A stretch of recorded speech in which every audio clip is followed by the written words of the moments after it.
Halo semuanya, selamat datang di channel Warkop Anime. Dan di video kali ini aku akan menceritakan lanjutan cerita anime Re:Zero Hajime Kara Isekai Seikatsu dengan mode audiobook ya. Semoga ini bisa menghibur kalian ataupun menjadi alternatif bagi kalian yang tidak punya waktu membaca light novel. Dan kalau kalian suka dengan konten seperti ini, jangan lupa untuk subscribe dan share video ini. Terima kasih telah mendukung channel ini. Langsung saja ke ceritanya. Semoga kalian suka.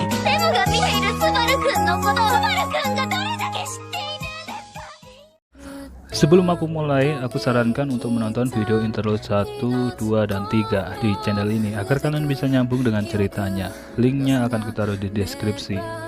Kalau ada hal yang tidak kalian mengerti ataupun kurang paham dengan caraku bercerita, tinggalkan saja pertanyaan di komentar, ataupun kritik dan saran juga boleh. Cerita dimulai di depan mansion keras. Di sini, Subaru, Emilia, dan para penduduk desa akan kembali ke wilayah Roswell. Di tengah perjalanan, Subaru menyatakan cintanya kepada Emilia. Tapi Subaru juga bilang ke Emilia kalau dia mencintai Rem sebesar dia mencintai Emilia. Emilia pun bertanya pada Subaru, apakah dia itu tipe orang yang suka main hati. Subaru mengatakan kalau dia yakin bisa menjadi orang yang setia. Namun, sebagai seorang pria yang dicintai dengan begitu besar, dia merasa tidak mungkin hatinya tidak tergerak. Tak lama kemudian, akhirnya mereka tiba di desa Arlam, dan di desa itu benar-benar sepi, tak ada orang. Setengah dari penduduk desa yang mengungsi bersama Ram ke santuari ternyata belum juga kembali. Subaru merasa ada yang aneh karena jarak santuari itu lebih dekat dibanding dari ibu kota. Awalnya Subaru merasa mungkin penduduk desa itu masih mengira kalau pemuja penyihir masih ada. Tapi di santuari itu ada Roswell yang harusnya bisa membuat mereka aman ketika kembali. Seketika itu Subaru akhirnya menyimpulkan kalau terjadi masalah di santuari. Karena Emilia juga tidak tahu di mana lokasi santuari, Subaru akhirnya kembali ke mansion untuk bertemu dengan Beatrice dan menanyakan lokasi santuari. Sesampai di mansion, Subaru yang buru-buru masuk ke dalam tiba-tiba disergap oleh bayangan hitam yang menakutkan dan Subaru pun pingsan. Di ruang tamu, Emilia berusaha membangunkan Subaru dan Subaru akhirnya terbangun. Dan karena masih bingung, dia bertanya pada Emilia apa yang telah terjadi.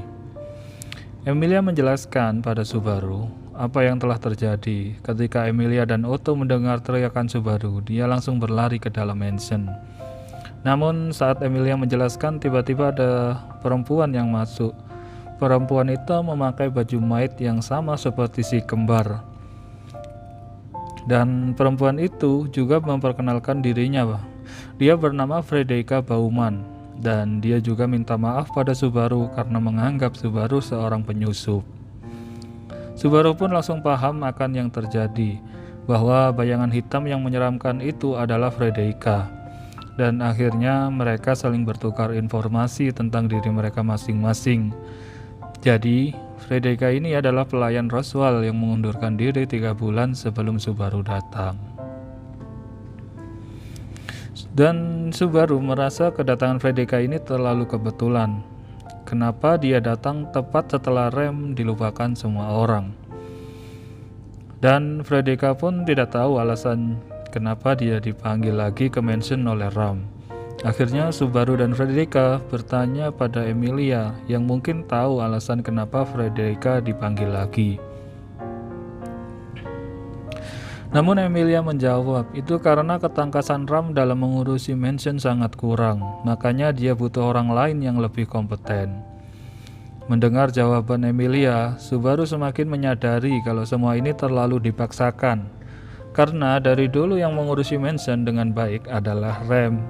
Namun satu-satunya orang yang di dunia yang tahu akan kebenaran menyedihkan ini hanyalah Subaru. Ram hanya melakukan apa yang dirasa perlu tanpa memikirkan kenapa dia tiba-tiba perlu bantuan Frederica ataupun bagaimana dia bisa mengurusi mansion sampai sekarang. Itu sama sekali tidak terpikirkan oleh mereka.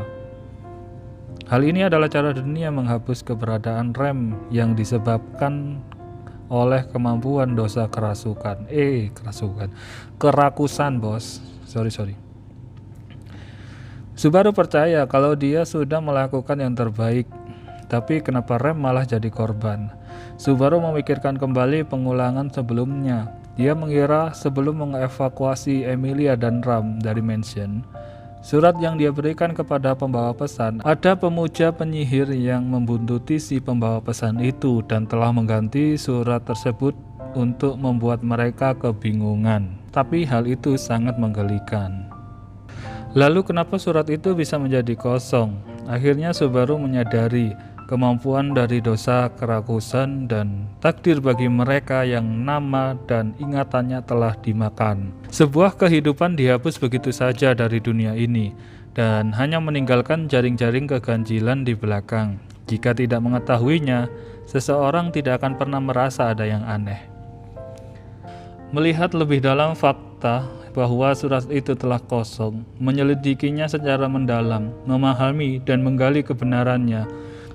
Akhirnya Subaru pun berteriak dan dia mendekat ke dinding lalu membenturkan kepalanya lagi dan lagi. Melihat tingkahnya yang tak terduga, Otto, Frederica dan Emilia pun menjadi sangat terkejut dan tidak bisa berkata apa-apa. Emilia pun mendekati Subaru. Dia memegang bahu Subaru dari belakang dan memutar tubuhnya. "Ada apa tiba-tiba begini?" tanya Emilia. Karena Subaru merasa kegoblokannya udah gak ketolong, dia akhirnya meminta Emilia untuk mencaci dirinya. Awalnya Emilia tidak mau melakukan permintaan aneh itu, tapi karena Subaru mendesak terus Emilia, akhirnya Emilia pun memenuhi permintaan Subaru. Emilia pun berkata, "Subaru, kau egois, tidak tahu kapan menyerah, tidak ada yang memintamu, kau malah terus mengkhawatirkan orang lain. Ketika aku depresi, kau malah mengambil tempatku. Subaru, kau bodoh, goblok." Subaru mengharapkan sebuah celaan, tapi apa yang dia terima jauh dari hal itu. Kata-kata tersebut tidak menggores hatinya dan meninggalkan luka. Malahan kata-kata itu begitu ramah bagi Subaru. Subaru pun berterima kasih pada Emilia. Setelah menghabiskan beberapa saat untuk meratapi dirinya, Subaru akhirnya melihat ke sekeliling ruangan. Lalu Otto bertanya pada Subaru, "Apa yang akan kau lakukan sekarang?" Karena Otto tidak tahu tentang orang terakhir di mansion ini yang belum Subaru kenalkan, Subaru memberitahu Otto kemana dia berencana untuk pergi selanjutnya. Begini kata-kata Subaru pada Otto, "Aku akan pergi menemui seorang loli dengan rambut keriting seperti bor yang berlubang di dalam ruangan yang mirip seperti sarang tikus." Dengan kata-kata itu, Subaru mengabaikan semua tanggung jawabnya untuk menjelaskan situasi saat ini dan meninggalkan Otto dalam keadaan bingungnya. Subaru mengelilingi mansion mencari pintu yang bisa menuju ke perpustakaan terlarang. Kemudian dia menemukan pintu yang menarik perhatiannya. Pintu yang berada di lorong lantai 2. Ketika Subaru menyentuh knop pintu tersebut, Subaru langsung yakin itu adalah pintu yang dia cari. Setelah membuka pintu tersebut dan melangkah masuk ke dalam, dia menyapa gadis kecil yang berada di dalam ruangan tersebut. "Hai, lama tak bertemu," kata Subaru. Namun si gadis yang seolah tidak memperdulikan Subaru, dia menjawab kata-kata Subaru sambil membalikkan halaman buku yang dia pegang. "Mansion hari ini sangat berisik, rupanya kau sudah kembali ya." Lalu Subaru berkata lagi, "Tapi ini memang benar-benar sudah lama semenjak aku melihatmu. Terakhir kita bertemu saat sebelum aku pergi ke ibu kota. Itu kira-kira sudah 10 hari. Namun Beatrice merasa itu bukanlah waktu yang lama karena ketika Beatrice berada di dalam perpustakaan terlarang, waktu yang ada di luar itu tidak penting lagi." Kemudian Beatrice menutup bukunya dan bangkit dari tempat duduknya. Kemudian dia menaruh buku itu dan mengambil buku yang lain yang ada di rak sambil jinjit-jinjit menggapai buku itu. Melihat Beatrice yang kesulitan mengambil buku, Subaru berjalan di sebelahnya lalu membantunya. Lalu setelah Beatrice menerima buku yang diambilkan Subaru, dia berkata, "Aku tidak akan berterima kasih padamu." Subaru paham akan kata-kata Beatrice. Dia menganggap Beatrice sedang mencoba mengikuti jalan seorang tsundere ataupun sejenisnya. Tapi sebenarnya Beatrice sudah mengatakan kata terima kasih yang mempunyai arti yang sama dalam situasi ini. Lalu Subaru bilang pada Beatrice kalau ada sesuatu yang ingin dia tanyakan. Sedangkan Beatrice mengatakan kalau Subaru bebas bertanya. Tapi dia menjawab atau tidak itu adalah masalah yang berbeda. Sambil menahan nafasnya, Subaru bertanya pada Beatrice, "Apa kau mengingat Rem?" Namun si Beatrice hanya diam saja, sedangkan Subaru terus menanyakan hal itu padanya. "Jawab aku, apa kau mengingat Rem yang dulu pernah tinggal di mansion ini?" Melihat Subaru yang goyah dan hatinya yang bergejolak, Beatrice pun berbicara, "Aku tidak ingin menjawabnya." "Hah? Tunggu, apa maksudmu dengan tidak ingin menjawab? Bukannya pertanyaan ini hanya punya jawaban iya atau tidak," kata Subaru. "Aku tidak mengerti maksudmu. Sudah kubilang aku tidak ingin menjawabnya. Kenapa Beatrice harus menjawab kata-kata yang ingin kau dengar? Berhentilah membuat keributan," balas Beatrice. Itu bukanlah kata-kata yang ingin Subaru dengar dari Beatrice. Subaru pun berjalan ke arah Beatrice. Dia ingin mendekati Beatrice yang tidak melihat ke arahnya. Namun ketika dia hampir menyentuh Beatrice menatap Subaru dengan mata yang dipenuhi berbagai emosi. Dan itu membuat Subaru berhenti bergerak. Lalu Beatrice berkata, "Pertanyaanmu itu, apakah kata-kata itu menanyakan tentang seseorang yang dimakan oleh dosa kerakusan?" Dalam masalah ini, seorang yang familiar dengan kekuasaan dosa kerakusan pasti tidak akan sulit menyimpulkannya. Karena Beatrice tidak mau menjawab, lalu Subaru menyuruh Beatrice untuk menceritakan tentang pemuja penyihir, tentang uskup agung, dan tentang dosa kerakusan. Dia ingin sekali bertanya banyak hal pada Beatrice, dan kemudian Subaru mengeluarkan buku bersampul hitam dari dalam jaketnya. Itu adalah kitab Betelgeuse yang dia bawa setelah mengalahkannya.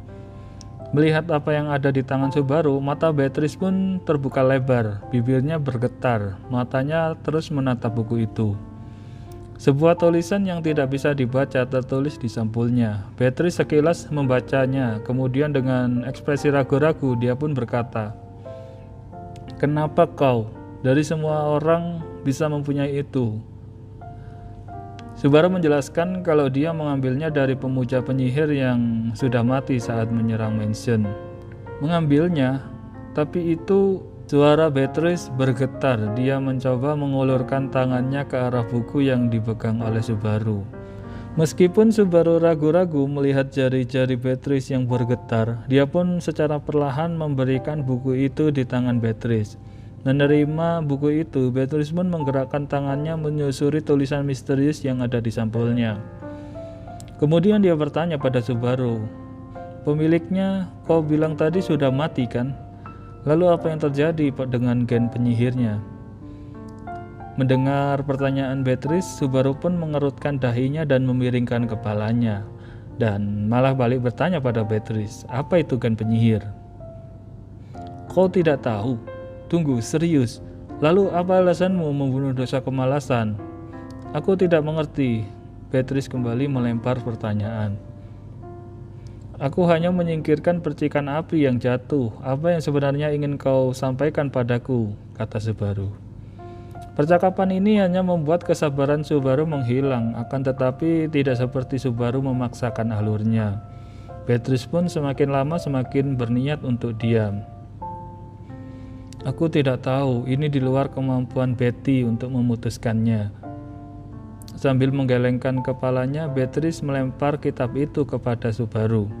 Subaru tidak mengerti dengan tingkah Beatrice. Lalu Beatrice berkata, "Kau seharusnya menyimpannya. Apa yang akan dipilih oleh gen penyihir ataupun tidak, keputusannya pasti akan terasa sedikit dipaksakan ketika saat itu datang. Jika benda itu membantumu dalam membuat keputusan, Joyce juga akan menyerahkan secara baik-baik." Tidak sedikit pun kata-kata Beatrice yang dipahami Subaru. Lalu sensasi aneh terasa di belakang Subaru. Itu adalah dimensi yang telah dibelokkan. Kemudian Subaru berkata, "Apa kau akan mengusirku? Aku masih belum selesai bertanya." Jawaban yang ingin kau dengar, kata-kata yang ingin kau dengar, mengapa Betty harus mengatakan itu semua? Subaru menolehkan kepalanya ke belakang. Dia menyaksikan pintu yang harusnya tertutup kini sudah terbuka lebar. Tubuh Subaru pun tertekan dan terdorong ke arah pintu itu. Subaru berkata, "Beko, apa yang kau..." Belum selesai Subaru bertanya, Beatrice menjelaskan tentang kekuatan door crossing miliknya. Apa yang saat ini keluar adalah tubuhmu juga jiwamu. Hatimu tidak ingin mendengarkan jawaban yang sebenarnya. Karena kelemahanmu itu, pandanganmu kini menghindari kenyataan. Pemikiran egoismu tidak mau melihat dosamu sendiri. Semua hal ini akan menjauhkanmu dari perpustakaan terlarang. Tapi Betty bukanlah alat yang cocok untukmu. Apa yang ingin kau dengar, kapan kau mendengarnya, dalam kata-kata apa kau mendengarnya, dan bagaimana kau ingin mendengarnya. Aku bukanlah ekstensi yang cocok untuk semua itu. Ketika kata-kata itu keluar dari bibir Beatrice, Subaru tidak bisa lagi mengucapkan apa-apa. Seolah-olah dihisap oleh pintu di belakangnya, Subaru pun terasa seperti ditarik menuju door crossing. Subaru pun berpegangan pada pinggiran pintu, dan ketika setengah bagian tubuhnya hampir terlempar keluar, Subaru pun mendongak dan di hadapannya terdapat seorang gadis dengan ekspresi yang penuh akan kesedihan dan berkata, "Jika ada yang ingin kau ketahui, tanya saja pada Roswell. Nichan dan Betty tidak akan mengatakan apa-apa padamu." "Kenapa kau hampir menangis?" Menanggapi pertanyaan terakhir Subaru, Beatrice pun merunduk, tidak merespon sedikit pun. Akhirnya Subaru terhisap keluar. Pintu itu memuntahkan Subaru dan menerbangkannya ke lorong. Pintu yang baru saja melemparkannya, Subaru kembali membuka pintu itu. Akan tetapi itu hanyalah ruang tamu yang kosong, bukan lagi perpustakaan terlarang. Subaru pun melihat ke sekeliling mansion, tapi dia tidak bisa lagi merasakan indera keenamnya yang menghubungkan dengan pintu perpustakaan terlarang. Ia tidak bisa lagi bertemu dengan Beatrice. Subaru pun memandang pintu yang beberapa saat lalu terhubung dengan perpustakaan terlarang. Sambil menggeleng-gelengkan kepalanya, Subaru mencoba melupakan gambaran itu dalam ingatannya, yaitu hal terakhir yang dia lihat dari pertemuan mereka. Ekspresi Beatrice. Subaru pun bergumam, dengan wajah yang hampir menangis seperti itu, "Berhentilah mengurung dirimu sendiri, dasar bodoh." Subaru berpikir kalau itu adalah kesalahannya sehingga Beatrice membuat ekspresi seperti itu.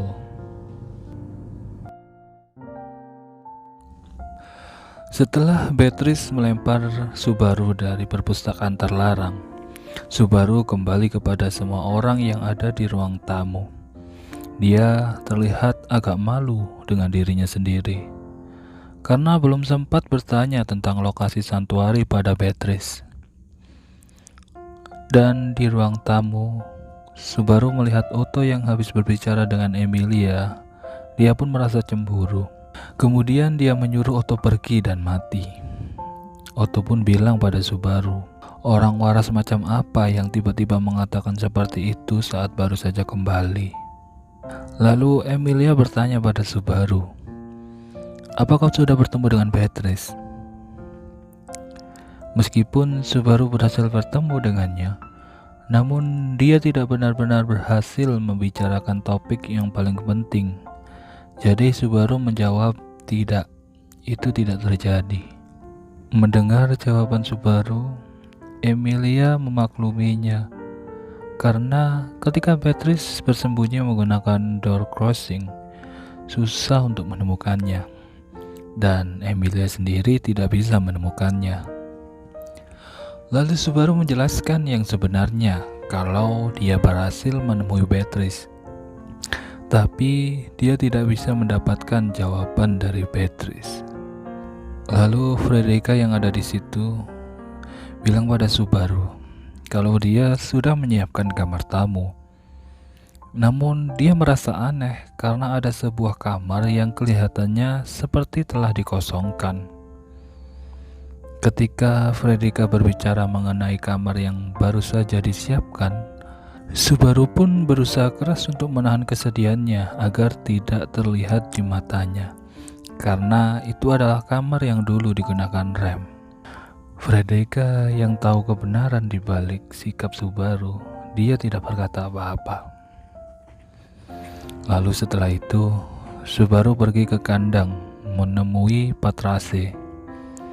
Dia mendekat ke Patrase dan berkata, "Maaf, karena aku tidak pernah berterima kasih dengan benar padamu, Patrase.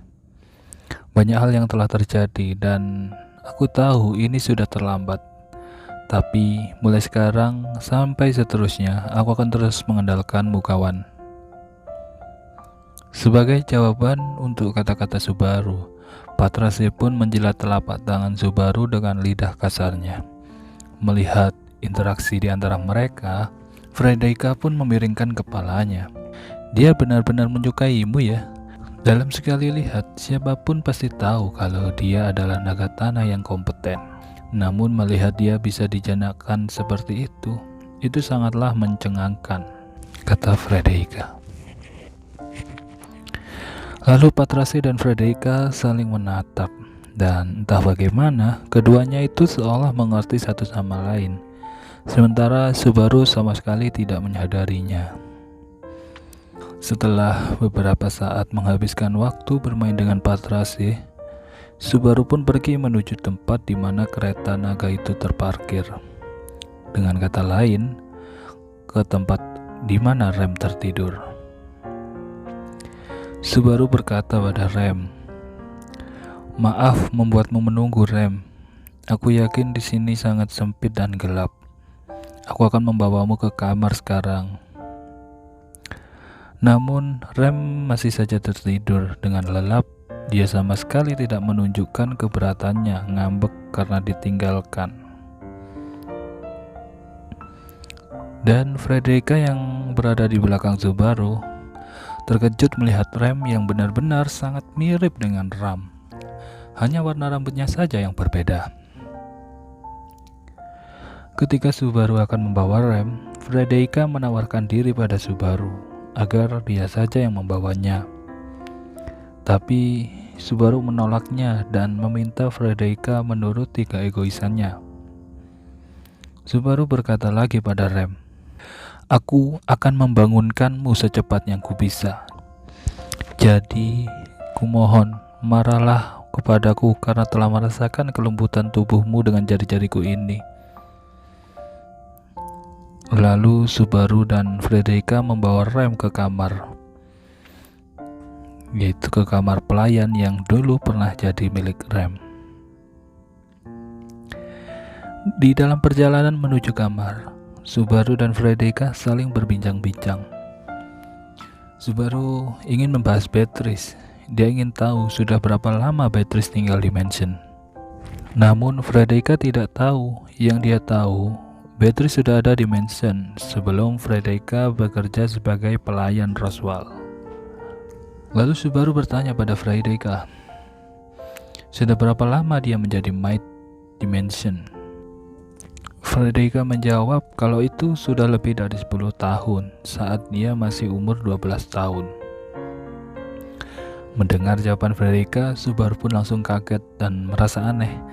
Dia menyimpulkan kalau Beatrice mengurung diri di perpustakaan itu sejak balita.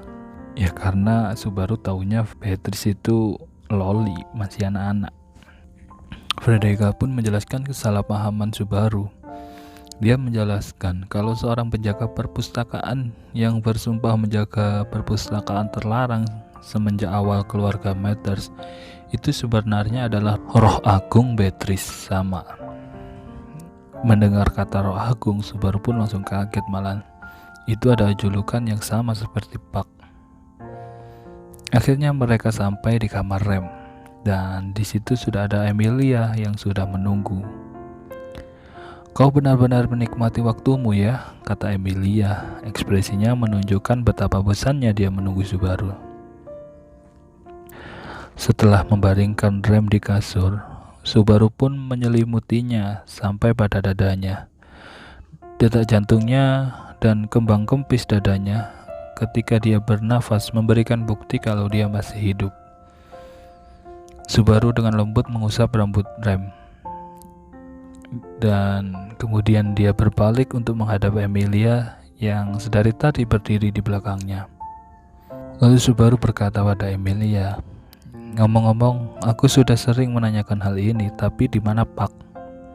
Emilia pun meraih bagian dalam bajunya, mengeluarkan sebuah batu kristal berwarna hijau. Batu tersebut bersinar lemah. Di dalamnya seberkas cahaya yang mempesona berputar-putar tepat di mana si roh agung itu berada. Dan Emilia pun berkata, "Sayang sekali, masih tidak ada respon. Ini memang terkadang terjadi, tapi timing kali ini benar-benar sangat buruk. Ini benar-benar menyusahkan." Karena Subaru tidak bisa mencari informasi ke Beatrice dan tidak bertemu dengan Puck, maka ada banyak hal yang perlu Subaru dan Emilia bicarakan dengan Roswell. Dan mereka juga harus tahu apa yang terjadi dengan para penduduk desa. Mereka berdua akhirnya memutuskan untuk pergi ke santuari. Melihat mereka berdua yang membuat kesepakatan, Frederica berkata pada mereka, "Jika kalian berdua ingin pergi ke santuari, persiapannya akan membutuhkan waktu 2 hari. Subaru pun bertanya, "Persiapan? Apa itu artinya kau juga akan ikut bersama kami?" Frederica menjawab tidak, karena dia masih punya banyak pekerjaan di mansion. Tapi dia akan menunjukkan jalan ke santuari kepada naga tanah yang dibawa Subaru. Subaru masih tidak mengerti maksud Frederica. Lalu Frederica menjelaskan, naga tanah adalah makhluk yang cerdas. Jika kau menginstruksikan mereka dengan benar, mereka bisa tahu jalan mana yang harus diambil, sehingga pengarahan dari kusir sama sekali tidak diperlukan. Karena Patrace tampaknya sangat cerdas, jadi tidak ada masalah. Dan karena Subaru dan Emilia tidak mengetahui tentang santuari, Frederica menjelaskan kepada mereka berdua dan juga menyuruh berhati-hati pada orang yang bernama Garfield di santuari. Seperti apa yang dikatakan oleh Frederica, butuh 2 hari persiapan sebelum mereka pergi ke santuari. Itu semua karena pekerjaannya di mansion. Frederica juga harus melatih Patrace mengenai lokasi santuari. Subaru sempat mengusulkan ke Frederica untuk memberitahunya lokasi santuari, jadi tidak perlu repot-repot melatih Patrace. Namun Frederica menolaknya, karena lokasi santuari itu sangat penting bagi tuannya. Bahkan kalau bisa, dia sebenarnya juga tidak ingin mengajarkan lokasinya kepada naga tanah. Akhirnya Subaru menghabiskan 2 hari tenangnya dengan berjalan-jalan bersama warga desa dan kembali menjadi pelayan di mansion. Sementara Emilia yang tidak punya sesuatu yang harus dikerjakan, dia hanya bisa mengikuti Subaru ke desa dan kadang-kadang membaca buku. Sedangkan si Otto, waktu bersama Subaru di kantor Roswell, dia melihat dokumen-dokumen yang berserakan. Dia langsung otomatis merapikan dokumen-dokumen itu. Dengan hanya Frederica yang mengurusi segala sesuatu yang ada di mansion sendirian, secara fisik bisa dibilang mustahil.